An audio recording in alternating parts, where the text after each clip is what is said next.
Again.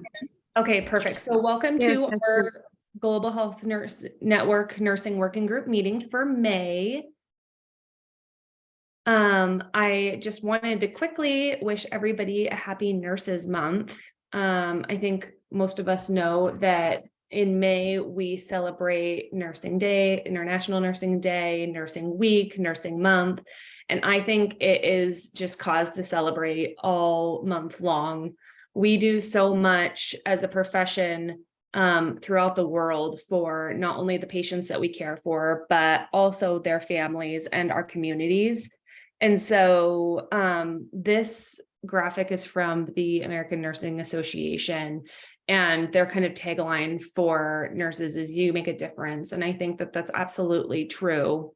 And when we were kind of thinking, Shanila and I, about what we wanted to do for Nursing Month and how we wanted to kind of direct our education, we thought about self-care, because it's impossible to take care of others if we're not really taking care of ourselves. And we know with pediatric oncology nursing that it is a incredibly stressful job. It's rewarding, but it's stressful and it's difficult. And we have to make sure that we are taking care of ourselves and our colleagues. And so today we have an amazing opportunity to hear from Dr. Leanne Embry.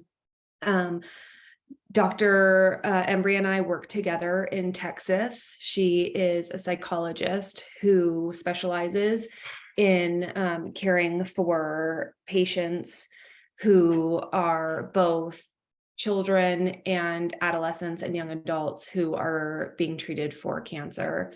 And not only is she a huge advocate for her patients, she's a huge advocate for nursing. And we had many some sessions of me needing her support while we work together. And so she is here just to share some knowledge and some of her experience on how we can really make sure that we have great self-care for ourselves. So this next slide, I could not get to work, so I'm going to launch it from a different page, but we're just going to do a quick word cloud on what is our favorite way to do self-care for ourselves. So what are our favorite self-care activities? And I already got us started here. I put in running. I'm currently training for a half marathon, and just blocking out 30 minutes to an hour for myself every day, just to have time for myself and kind of get outside. It's been really beautiful here lately. Decompress has been really helpful for me. So if you guys can just quickly, you can just text Shelby Sandov 863 to 22333, or you can respond on your Poll Everywhere app. But if you guys can just put a couple things in, that would be great. And then we'll kick it over to Dr. Embry.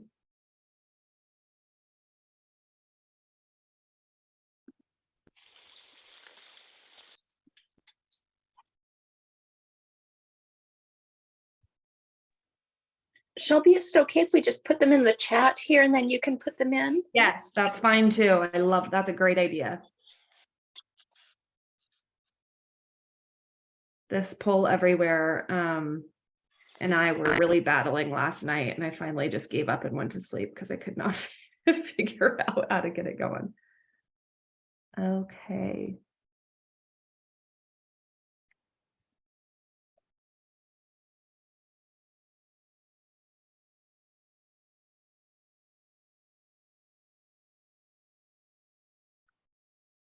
So let's see.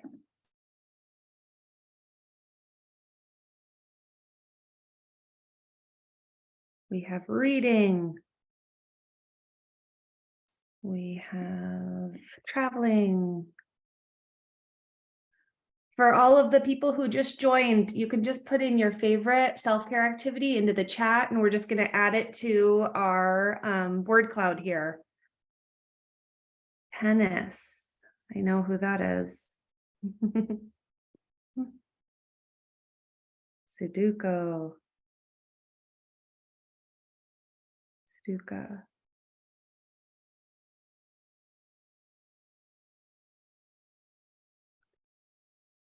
Dancing, I love that. Coffee, also me. And running.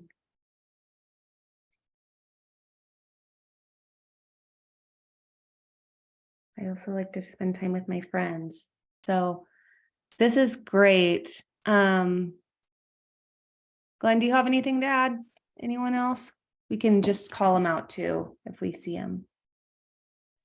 Yeah, Shelby, I can't type in the chat to save my life, but I put things That's like okay. Tell running me. and sewing. Oh, I love sewing. That's a good one. Or Yeah, gardening. sewing, gardening. I love that. Just shout them out if you have them.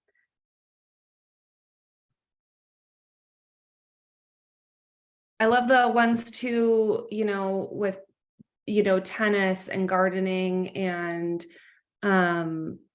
walking when we can get outside and just, have some fresh air. It's really nice. I think sometimes when I'm stressed, I tend to want to just binge watch TV and eat snacks, but it's great when we can get outside too. So these are awesome. I love this. I think that hopefully maybe you see something on here that's a good suggestion that might be something that you want to add to your self-care practice. So with that, I'm going to kick it over to Dr. Embry and let her share her slides. Hi, good morning. Can you hear me okay? Yes. Great.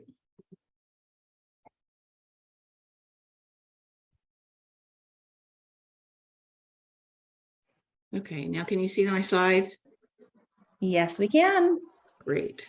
All right. So we just wanted to take some time to talk about self-care specifically for nurses working in pediatric oncology. Let's see.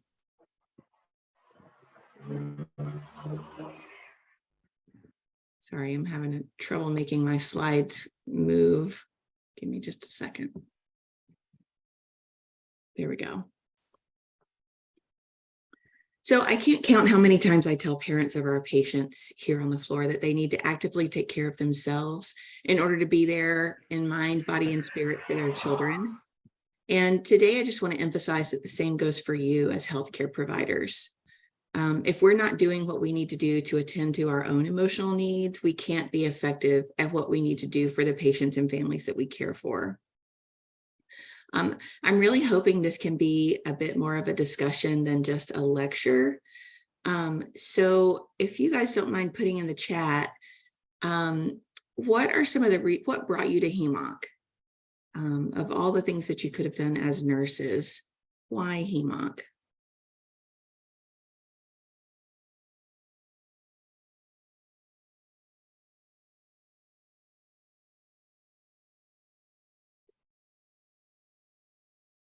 For the patients, certainly a special patient population. I'm always curious about the answers to this question. Sure, I can repeat the question. It's what made you choose HEMOC or oncology as a profession? There are so many things that you could do as nurses, and I would argue that choosing pediatric oncology is probably one of the more stressful choices that you could have made. So I'm always curious about what led people down this path of pediatric oncology.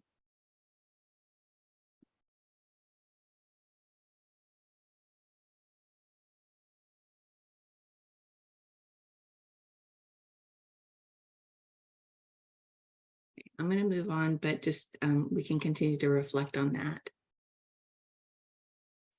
We have one more in the chat that is, I loved it from the student days and wanted to make a difference. And I love that. I can totally relate to that. Yes, thank you. So what is self-care? Self-care is any activity that we do to care for our own physical, mental, and spiritual well-being. It's really essential for nurses and other healthcare workers because every day nurses work in environments where they witness the pain and suffering of other people. And sometimes that can lead to feelings of helplessness, and it can also make you feel very stressed and burned out.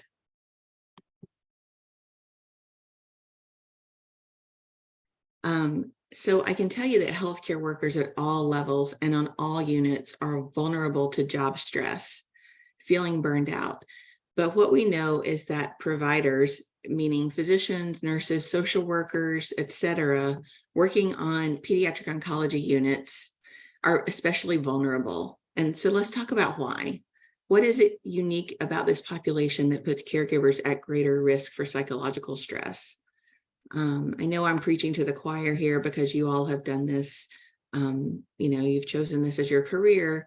But if you think about how complex the treatments are, many times we're working with patients in crisis or patients that are really high acuity.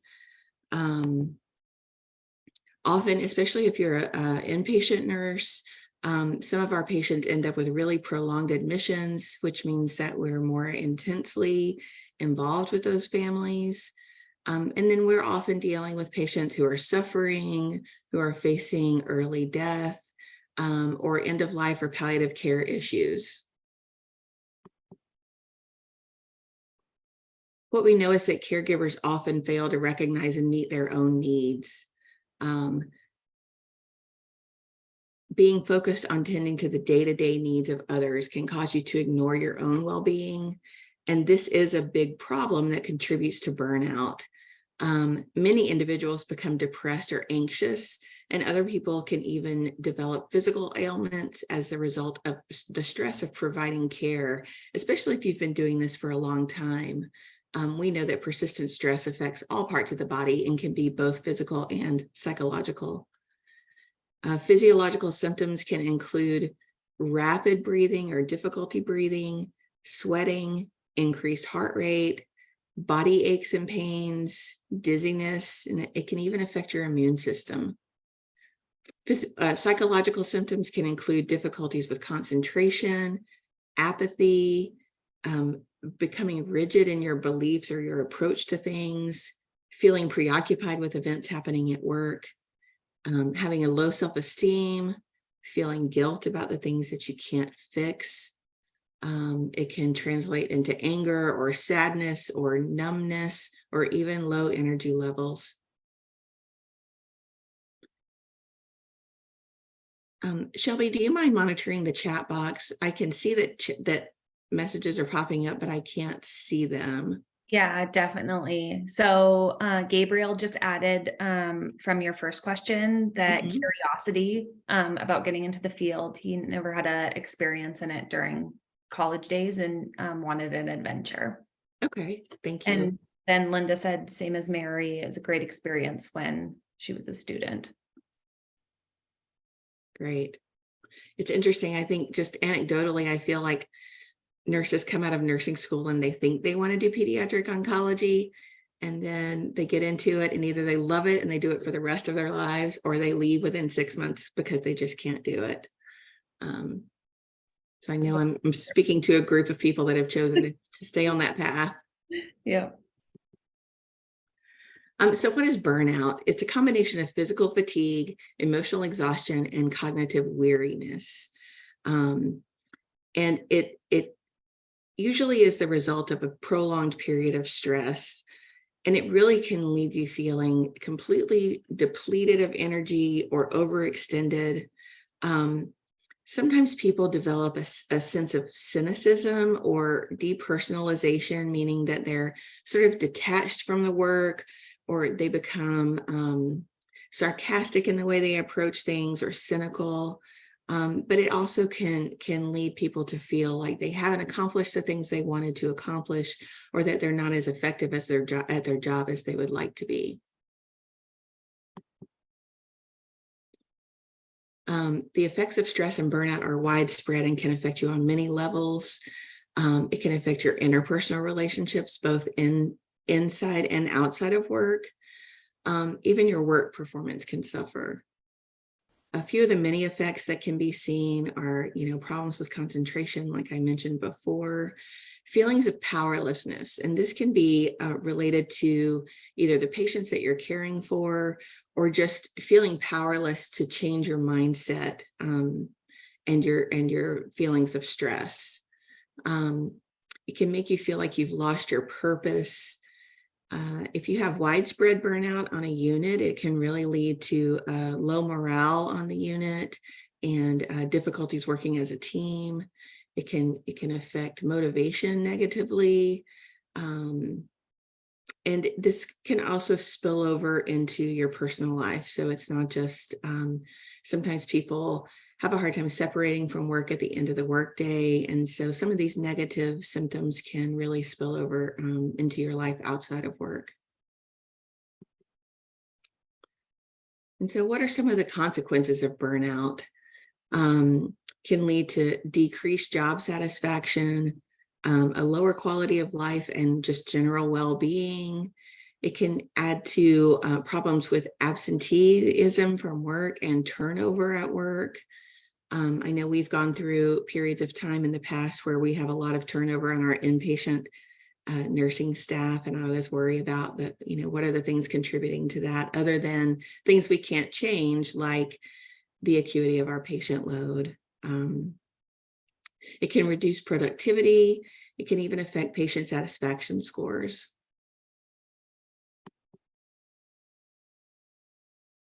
So I want to spend some time on things that you can do to help manage your job stress and prevent burnout. I'm going to talk about 3 sort of overarching strategies that are pretty simple. One is paying attention to your physical and psychological self. If you learn to kind of pay attention to how you're feeling, it will really tell you all you need to know. We're going to talk a little bit about maintaining appropriate boundaries, and then also some strategies for active coping when you're feeling stressed and burned out. So if we all stopped for a moment, we could probably identify some of our stress symptoms. What are the things that you notice about yourself when you're feeling stressed? How does stress personally affect you, your mind and body? For example, are you someone who gets tension headaches or who gets sore neck and back muscles when you're feeling stressed out? Are you someone who bites your nails, or do you start putting yourself down when you're stressed? Sometimes people do this in sort of a sarcastic or joking way. But sometimes those sarcastic jokes really are give you insight to what's going on beneath the surface. So once you know what stress looks like on you, take 30 seconds every few hours, even when you're at work, even when you're on a busy unit, and just take a quick minute to scan your body and mind and see where your stress level is. If you pick up on some symptoms, it's time to do something about it. So what can you do? What can you do when you recognize, all right, I'm at a point where I'm pretty stressed out. I need to do something to intervene before things get worse.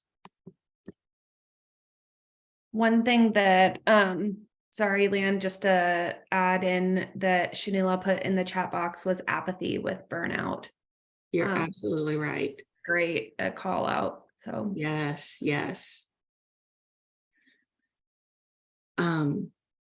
So ask yourself some simple questions. These may or may not be the right questions for you, but ask yourself, how are you eating?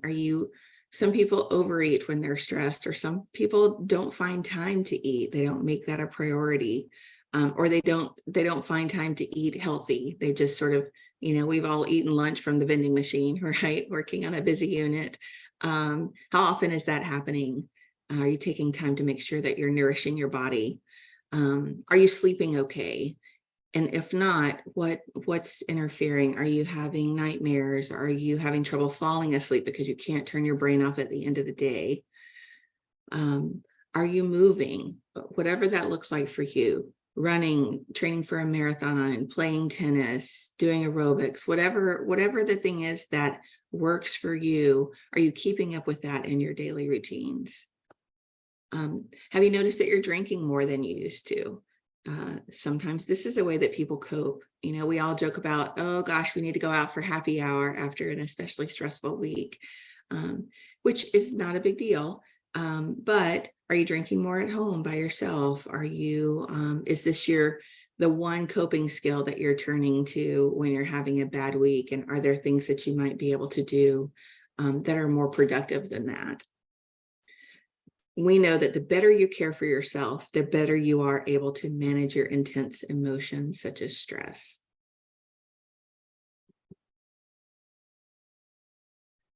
So I want to talk just briefly about boundaries. And to be honest, we could have a whole talk about boundaries, and I don't want to go that deep. But we know that boundaries between work and personal life are often blurred for healthcare providers. Sometimes it's really hard to turn off your brain at the end of the day and make that transition from work to home. I personally like to use my commuting time. I live relatively far from where I work, and so I use that 45 minutes or so at the end of the day to try to process through all the things that are just jumbled up in my brain at the end of the day, so that hopefully when I walk in the door at home, I leave it either at work or I leave it in the car, and I pick it up when I get back in the car for my commute the next day, rather than walking into the house with the same burden in my mind about work. So it's important to have good boundaries between work and personal life. We hear a lot about work-life balance these days. But it's also important to keep clear professional boundaries with patients and their families. And this is really a protective mechanism, both for you and for the patients and families. It reduces the likelihood that you will eventually end up completely burned out with this job if you keep some of those boundaries in place. And we'll talk a little bit more about that. So in terms of personal boundaries, are there limits that you can create, that you can build into your job that will allow you to manage your responsibilities at work and still take care of yourself and your needs and your family's needs? So some examples of this is use your vacation time. Don't use your paid time off or your PTO for work activities. Use it to do something that replenishes your soul, whether that's traveling with family or friends, spending a whole day reading or training for your marathon, or playing in a tennis tournament, or maybe sometimes you just need to binge Netflix for a few hours. All those things are okay. It's also important to set aside times to be completely off of your screens and your electronic devices. And this is tricky for a lot of us because our phones are our lifelines at this point. But one of the reasons it's important to set that aside at times is that no one needs to be reachable all the time. My email comes to my phone. So if I don't check myself, I could be reading emails 24/7. I know that's not good for me. And so I try to make sure that when I come home, I set my phone aside. Usually it needs to be charged by then, so it works out fine. I connect it to the charger. I have dinner with my family. And then if I need to revisit something, I can do it later. But at least I have a couple of hours where I'm detaching from my electronics that are typically, joined at the hip. Now let's talk a little bit about professional boundaries. These are just a few vignettes that we came up with, but do any of these sound familiar? I think we all have struggled with this type of boundaries at certain times during our careers. John's loss and pain were like my own. I thought about him all the time, even on days off, and I wondered if he needed me when I wasn't there. This was actually a colleague telling me about how even after a patient's death, they wanted to stay in touch with the family. And so they wrote back to the family member and included their home address and telephone number because they wanted to keep in touch. While all of these things sound generous and caring, how many families can you really have in your personal contacts who have lost a child to cancer before that begins to weigh on you and eat up some of your personal solace? So it's really hard to work with kids who have cancer and families who are distressed all the time, or children who are dying. You have to find a way to be able to leave those things at work and separate those losses from your personal life. in order to have to be able to sustain this type of career for the long term, you have to be able to have those boundaries in place. It's really easy, especially we have a lot of young nurses on our unit right now, and we also have a large adolescent and young adult population. So sometimes the age between the patient and the nurse, there's not very much difference. And so it's really easy for nurses to slip into a pattern of befriending those young adult patients. But we know that that is it. When you lose those patients or things don't go well, that can really enhance the stress that you feel, and it's a sort of a danger zone to get into as a young professional. I want to say that clear boundaries are easier said than done, because things are not always black and white. Sometimes the cases we talk about seem really straightforward, but we know that there's a lot of gray area, and I would just want to acknowledge that that exists. We are all human and we make mistakes, and it's possible that at some point, and probably likely that for all of us at some point, we may blur or step over a boundary even before you realize it's happening. So while it's clearly important for us to talk about how to try and prevent overstepping of professional boundaries, I think it's also important to acknowledge or to think about how we might handle ourselves if we find that we're in a gray area that we didn't intend to enter. How do you backtrack and extract yourself from the potentially sticky situation?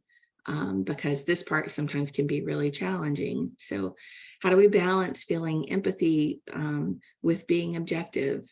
You know, there are, it's really flattering to hear from a family, like, you're the only nurse that I want to work with my child. But then what happens when you're gone on vacation for 2 weeks? That child still needs to get the care he or she needs. And you want the family to trust that all of your colleagues are just as capable as you are. So while it sort of strokes your ego a little bit, it's also important to make sure that they can get the care that they need, even if you're not there. I'm gonna check the chat. Mary entered into the chat, the only person who needs to be on call at all times is a neurosurgeon, but they need to rotate it. You're right. Someone will care for your patient when you're not there, and it's important that you set up that kind of interaction with your patients and families where, yes, they can count on you, but also they need to be able to count on your colleagues to an equal extent.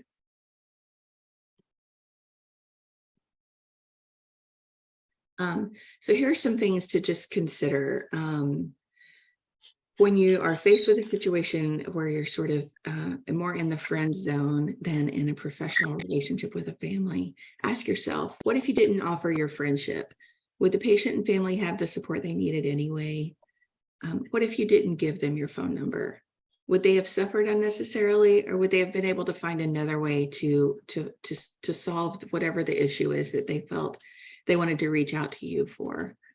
It's also important to ask whose needs are being met here, because we all, unfortunately, in our chosen professions, we hear a lot more about the things that we don't do well, right? So if we do something wrong, somebody's going to let us know, but we don't always get positive feedback about all the great things that we do every day. And so it's nice to get those ego strokes from families sometimes, but is it meeting that need for you, or is what you're doing when you're in that gray zone, are you really meeting a need for a patient that could not be met another way? When you find yourself in one of those gray areas or you're on a slippery slope, I would really encourage you to seek guidance and mentorship from some of your colleagues, either who have been in similar situations or who have been around, who have been in this career for a longer time. Because what we know is that as much time, energy, and resources as you're devoting to your patients and their families, you should be spending at least that much, preferably more, time taking care of yourself and your family. Again, we could go down a rabbit hole about boundaries, and I don't want to do that today, so I'm going to move on. But please, if there are questions or comments that you'd like to make, please put them in the chat and we'll get to those at the end. Then we'll move on to active coping strategies. Face the issue head on rather than ignoring it and hoping it will go away. Take some time to recognize that you are stressed. Try to take some control over the situation and develop a plan. One of the most important things you can do is seek out and cultivate the ability to use social support. I think it's really important to try to have colleagues that do either that also work in oncology or that do similar work, so that you can debrief with them at the end of a hard day or the end of a hard week. It's important to have social support at home, but because of the nature of the work that we do, not all of our friends and families want to hear about the kids with cancer that we're working with every day. I think if you don't choose to work in this environment, you may not be able or want to deal with the difficult things that pop up in oncology. And so I think it's important to cultivate social support, a system of social support, both at work, maybe people that you work with every day, or maybe it's people that you work with from a distance. Like I work with Linda and Shelby on some other projects. And so sometimes being able to talk to them about what's going on at work is really helpful. Ask for help when you need it. Even superheroes need support. We joke that nurses are our superheroes all the time, but it's really true because you guys do so much for so many people. And if you get to a point where the social support that you have in your personal, support systems, it's not enough, don't be afraid to seek additional professional support. Sometimes the EAP is Employee Assistance Program. I don't know if that's what it's called outside of the US, but many places of employment now have, counseling that's available free of charge. Specifically in healthcare, we know that it's a really stressful place to work. And so please take advantage of these resources that we have available. Something in the chat box that Shanila just added was that there's a misconception that nurses shouldn't cry for their patients in Pakistan, maybe in other countries as well. And she believes that we need to let it out and share how we're feeling and maybe take a time out for a while. And I agree with that. Just from my experience too, is I think, especially when we're at work, it's like we have to pull it together the entire time and not show any type of emotion, to not try to cross any boundaries. But at the same time, that's not feasible or healthy for us as humans. We're going through something really difficult with our patients and taking care of them. And I agree with you. We have to be able to let those emotions out somehow. I agree. I feel like there's a big debate about whether you should let families see you cry as a healthcare professional. And I think that I don't think it's a bad thing for them to see you cry, unless it's a situation where seeing you emotional might increase the family's distress or might make them more fearful about something that's happening. But I certainly think everyone has the right to step away from the bedside, step away from the patient, and take 5 or 10 minutes to go cry, to go. We now have recharge rooms at our hospital where individuals can go and into these rooms where it's dimly lit and there's aromatherapy, and it's a place to just go take a time out, go take a 10-minute time out.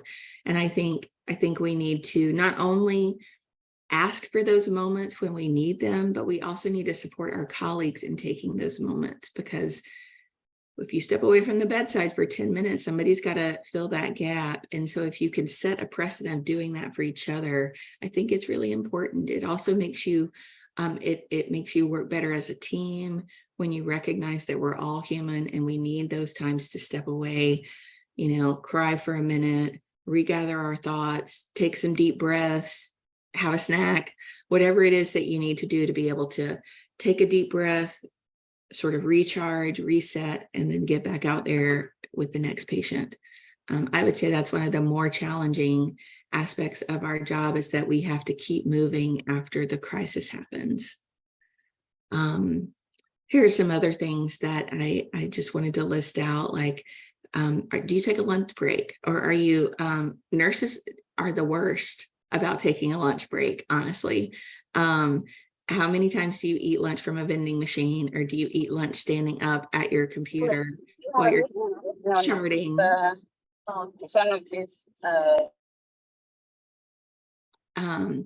Are you working reasonable hours, or are you working overtime all the time? Do you, if you have to stay overtime, if you have to work an extra shift, do you give yourself a little break in between so that you can, breathe? You can walk outside for 5 minutes and get some fresh air, go down to the cafeteria and get a snack. Do you find time to laugh at work with your colleagues? Sometimes that feels inappropriate if you know that a family is having a hard time in one room, but you're trying to have a sense of humor with a different patient in a different room. Sometimes that's a difficult transition to make, but it's important to be able to bring your humor into the workplace. It makes what we do manageable. What No, about vedi che questa qua l'ho accesa tenendo premuto qua. what about outside of work? Are you doing things to help reduce your stress? Are you scheduling time for relaxation and planning fun events with your family and friends? Are you making the most of your time off? Whatever that looks like to you. Are you making time to get in the garden? Are you attending to your spiritual needs? Maybe that means going to church or temple. Maybe that means walking out in the woods and communing with nature. I think it's important to try to realize, what is it that makes you feel recharged after a really difficult week? And then plan those into your schedule on a regular basis. So one other thing, Leanne, that Miriam added to the chat was, she said, it's truly difficult not to build a personal relationship with a child who's been in your care for months. Their victories become yours, and losing a child hits so hard. I think we can all just absolutely agree with that. Absolutely. And honestly, I wouldn't want to do this if I no longer had felt those things. I think every loss is difficult. Every time we lose a child, it's sad. And it makes me want to do things better next time. It makes me want to find new ways to support families when they're facing just what's incomprehensible, about losing a child. Is it okay to keep pictures of the kids after they pass? That was a question in the chat. I think so. I think as long as you have, consent from the family to have a picture of the child. Sometimes it's nice to be able to go back and look at all the people that you have touched and that have touched you throughout your career. And so I agree. I think building relationships is part of the reason that we had chose to be in this field. We celebrate the victories, we mourn the losses, we keep the photos if that's something that's meaningful to you. But we also have to be able to go home, leave work at work, and appreciate our family and friends without feeling sad all the time about the losses. So it is a balance of course, you care about your patients and families because you spend so much time with them, but it can't feel like losing your own child or losing a family member or losing a neighbor, because if every loss feels that way, you won't be able to sustain this career for very long. I hope that makes sense. So mindfulness is a word that's being used a lot these days, often with no real explanation about what it is or how it benefits us. But it can help us to manage stress mentally and physically by providing us a space to slow down and refocus. Mindfulness is the ability to be fully present in a given moment, free from judgment and free from distraction. According to general mindfulness research, being more mindful helps us to mitigate feelings of stress. It helps us feel less overwhelmed and more content, and it helps us be more engaged in our day-to-day activities. It's a practice that anyone can do at any time, and it can help us to feel more grounded, which helps us to focus and to be less reactive.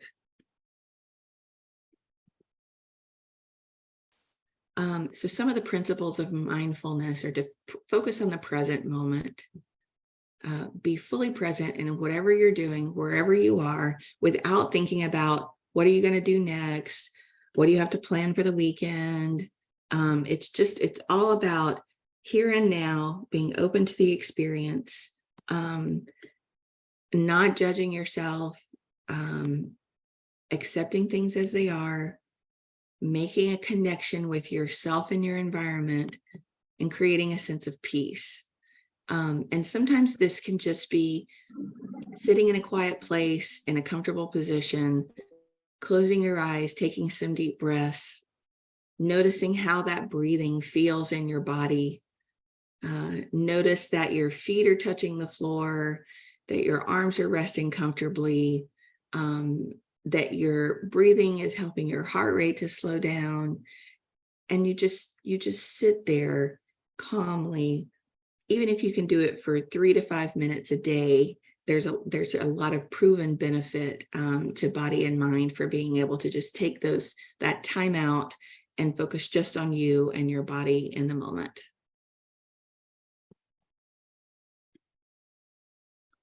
Other than mindfulness, what are some other ways to practice self-care? I know we did the word cloud at the beginning, and many of these things were in those words. For physical self-care, you can go for walks, you can stretch or exercise or dance. Make sure that you're, prioritizing your health and nutrition. All of those things are important for your physical well-being. For your mental self-care, you can use different relaxation and imagery techniques. I'm going to talk about one of those in a minute. Talk to your peers or coworkers about your feelings. This is an important one. Feel free to say no if you're too busy to take on more work. Many of us are not good at saying no because we don't want to let down the people around us. But it's a really important skill to hone as a professional, is the ability to say no graciously and to recognize when your plate is full. Those are really important skills to cultivate. And then spiritual self-care, and this is engaging in activities that bring you joy, meditate, saying positive affirmations to yourself, and surrounding yourself with positivity and things that make you feel re-energized and replenished. So I want to practice a breathing exercise if we can do this together. I just want us to all, wherever you're sitting, hopefully it's a quiet enough place to allow you to benefit from this. So sit in a comfortable position and close your eyes. And then I want you to take in a deep breath to the count of 4. So breathe in for 1, 2, 3, 4. Hold that breath for 4 seconds. And then exhale for 8 seconds. So I want us to just take a minute and try to do this together for 3 breaths. All right, so close your eyes. Breathe in, 2, 3, 4. Hold it, 2, 3, 4, and exhale, 2, 3, 4, 5, 6, 7, 8. Now let's do it again. Breathe in for 4 seconds. Hold it. And exhale for 8 seconds.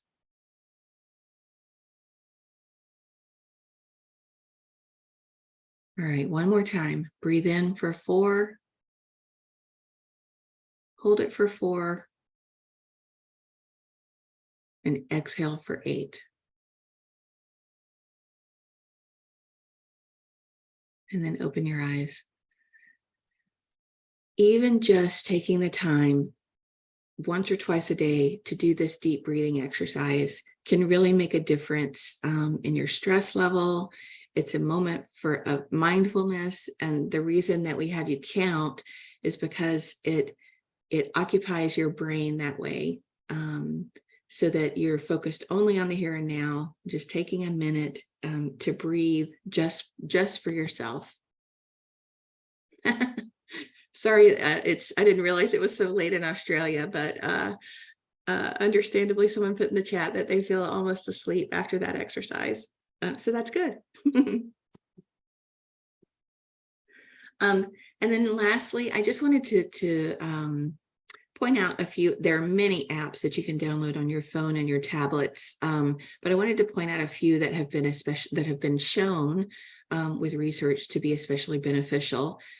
Insight Timer is new to me. It's not one that I was familiar with until this past week when I started looking into this, but it's a free well-being app that's not just for meditation and breath work, but it also has specific applications for sleep. There's stretching, there's yoga. So I would really encourage you to check it out when you have time and see if it might be something that could benefit you. Even if you spend 5 minutes on an app at the end of the day, it can really be helpful for relaxation and mindfulness. Headspace is another good one. I think there might be a introductory free version, but eventually you have to pay for different things on Headspace. It's a really great app, but it's not free. And then Simple Habit is another good one. Sometimes starting mindful meditation can be really challenging. I personally have struggled with it because sitting still for 5 minutes doing nothing feels like a luxury that I don't have sometimes. And so this is a really good app to help you get started, because they have many things that you can do that are just as short as 5 minutes to help you get started with meditation. And then finally, take care of yourself first, because you can't pour from an empty cup. I have never found a quote that I like more than this one in terms of the importance of self-care. And that's it for me. Any questions or comments? Feel free to unmute if you'd like to talk, ask questions, or you can put things in the chat. Thank you so much, Leanne. I think that's so great.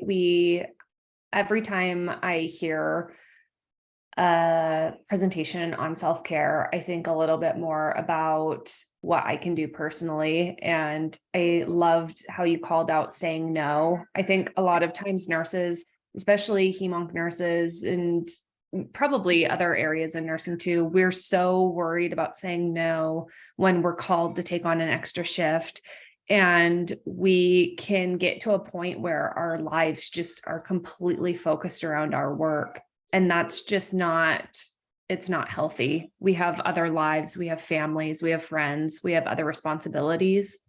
And so I like that suggestion of being able to say no and not feel guilt about it, just knowing that that is part of taking care of yourself. Yes. And it's a really, I have a young faculty member that I'm mentoring right now, and it's something that we talk about often in our mentoring meetings, because it's such a hard thing to do, especially early in your career.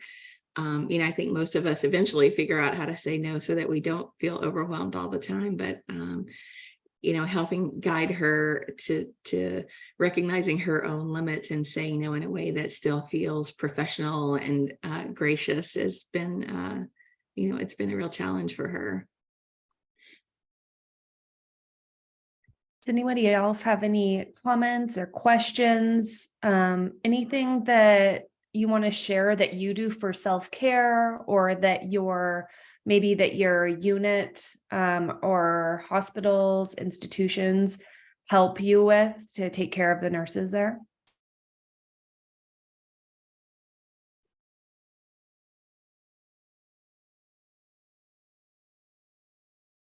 I'll share one thing that we do on our unit. I feel the need to preface this by saying every child is important and every loss is difficult, but the reality is that some patient losses are just more difficult for the staff than others for whatever reason.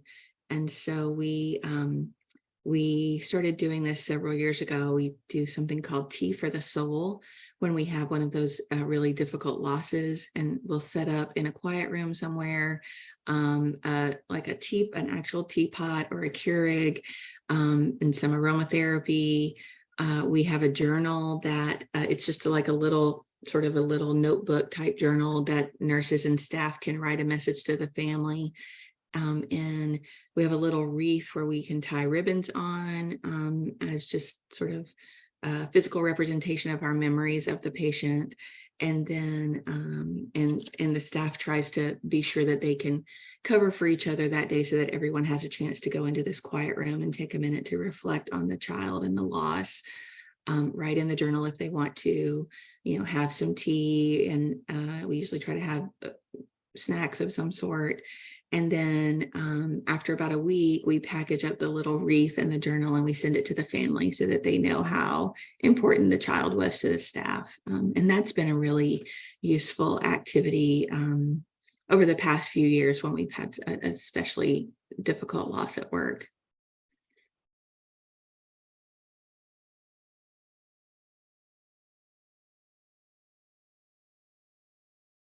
Does anyone else have something that kind of similar that they do for their families? I think that this is nice because it's something great that you can give to the patient's family, but also provides kind of a little bit of care for the staff and closure, so I love that. Shanila, I see that you have your hand up. Go ahead. Yes, this was a really nice presentation, and for some reason or the other, I don't know, but the nurses burnout, especially in pediatric oncology in the lower and middle income countries, is really close to my heart because in the lower and middle income countries, especially in Pakistan, nobody really pays attention to what the staff or the nurses or the healthcare providers are actually going through. There are so many other things, immediate things that need attention that we just, put ourselves behind everything and then we just focus onto what's going on. And I think that's the main reason that we have a very apathic nursing behavior that I have been personally observing for a few months since I'm doing my master's and I'm working in a pediatric oncology setup at a private hospital. So, and it becomes really concerning when you see that sort of a behavior, the attitude change where the nurses try to just keep themselves closed and undefined. And I don't think so that there are a lot of measures. In the previous organization where I used to work, they had this very well-defined psychosocial department who used to take care of all those needs for the parents and for the children and their siblings. But they too did not focus much onto the nurses and their psychological aspects and their needs. And although we were permitted to go to the funerals of the children that we were taking care of, talk to the families when they came to meet, but I think that a lot of information and light needs to be shed on the self-care aspects into the lower and middle income countries. I completely agree. I have, along with Shelby and Linda, we've done some work in Vietnam, which is a low middle income country, I guess, at this point. But there are so many differences in nursing care there compared to the US. And one of them is the staffing ratios are so challenging. But we have done a couple of self-care presentations with groups of nurses there in Vietnam. And in some ways, it has felt like no one's ever even discussed it before. That self-care is just not, it's just not even on the radar of the nurses or physicians or hospital administration there. And so I can imagine how difficult those settings are, even more so than in the high income countries like the US.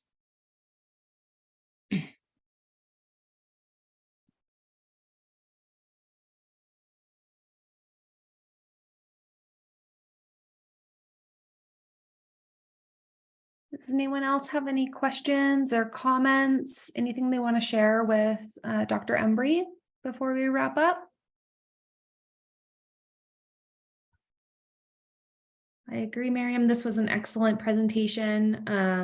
I think it is so helpful to learn about these types of topics and how we can really care for ourselves, because we can't take care of our patients or their families if we're not really addressing our own needs. So thank you so much, Leanne, for coming and sharing with us. And thank you everyone who attended. We had 24 people today, so that's great. And everyone, please have a great day. Thanks for joining. Thanks so much. Okay, bye. Oh, hi, Erin. Okay, before we turn off the meeting, I'm just going to get back to Erin here. So we meet the third Thursday of every month. And it does change the timing, but this is typically around the time that we do. Yeah, where are you from? I am from Canada, but I live in Nairobi, Kenya. Awesome. Yeah, I just joined because the link was shared on the South Africa Nurses WhatsApp group. Yeah. Is this a meeting for that group? It's for the Global Health Nursing, Global Health Network Nursing Working Group. Oh, nice. Okay. Yeah. Is there an invite that goes out regularly? Yeah, there is. And you can nice. You can add yourself to our group through the PsyOp website. And nice. Okay. if you want to put your information in the chat, I can send you the link to be added to our WhatsApp group. Okay. Okay, nice.